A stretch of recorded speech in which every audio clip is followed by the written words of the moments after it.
to talk about something today that I think a lot of people are experiencing, but very few people are saying it out loud. Feeling empty when life feels good or look good. Not in crisis, not falling apart, not obviously struggling in way other people can see. Just quietly hollow. Going through the motions, doing all the right things, showing up in all the right places, and yet something still feels off, missing, like the color has been toned down slightly on everything. And the confusing part is the part that makes it hard to even talk about is that you know you had to be grateful for.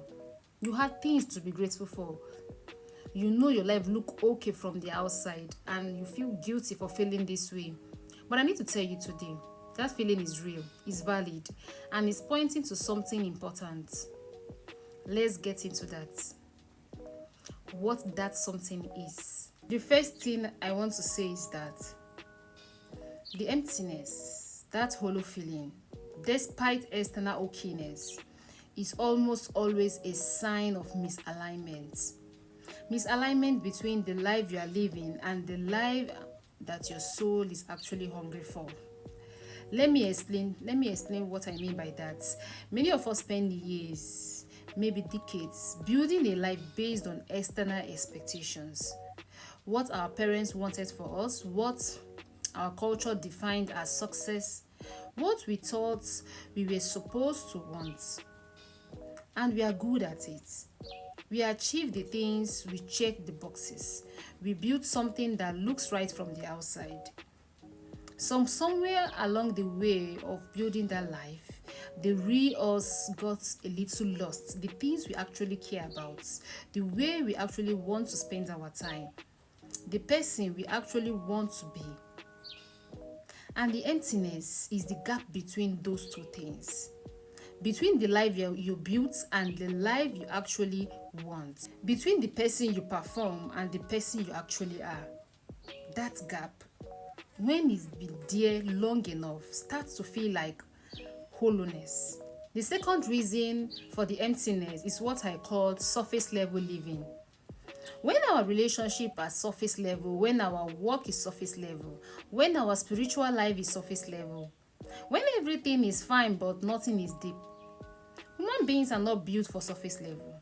We are built for depth, for meaning, for genuine connections, for work that matters, for a sense that our life is about something.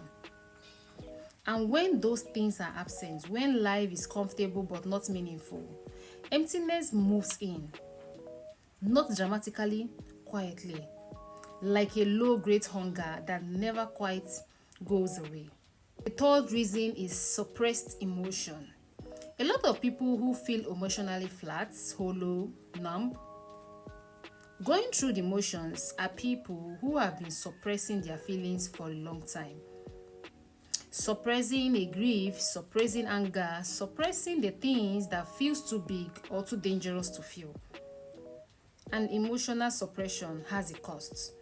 The cost is aliveness. When you shut down the painful emotions, you inadvertently shut the joyful ones too. The numbness is not selective, it mutes everything. And what is left feels like nothing, hollow, flat. The fourth reason, and this is the one I think is most important, is loss of self. The emptiness often arrives when we have given so much of ourselves away to relationships, to roles, to other people's needs and expectations, that we have lost touch of who we actually are. We don't know what we enjoy anymore. We don't know what we actually want. We have been so busy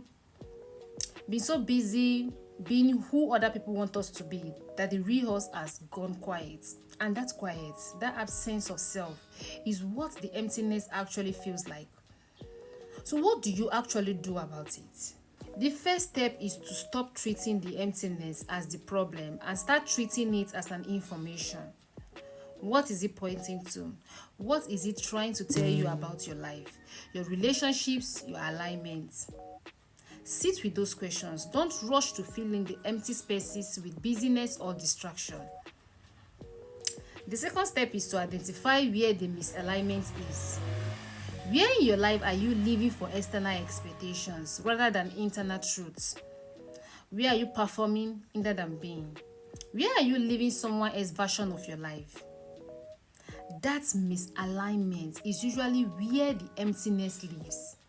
The third step is to start making small moves about alignment, not blowing everything up, not making dramatic changes overnight. Small, honest move towards the life that is actually yours, towards the person you actually are. One authentic choice at a time. The fourth step is to allow yourself to feel. If emotional suppression is part of what is creating the numbness, you have to start letting the feeling move through. Not all at once, but gradually, safely, with support if possible. Because on the other side of the feeling, the difficult things, aliveness comes back, the color comes back, and the emptiness begins to feel. Not with performance or achievements or other people's approval, but with the real thing, your actual life, your actual self, your actual joy. I want to close with this. If you have been feeling empty, even when life feels okay, I want you to know that you are not broken, you are not ungrateful, you are not dramatic, you are not failing at life. You are a person whose soul is hungry for something more aligned, most authentic, more genuinely yours. And that hunger, that emptiness is actually one of the most important things that can happen to you. Because it's that thing that actually or finally makes you stop settling for fine and start looking for real. Don't ignore it. Don't medicate it. Don't distract yourself from it. Listen to it. It knows what you need. Drop follow in the comments if this resonated with you today. And share this with someone who has been feeling this way but could not find the words for it. I'll see you in the next one.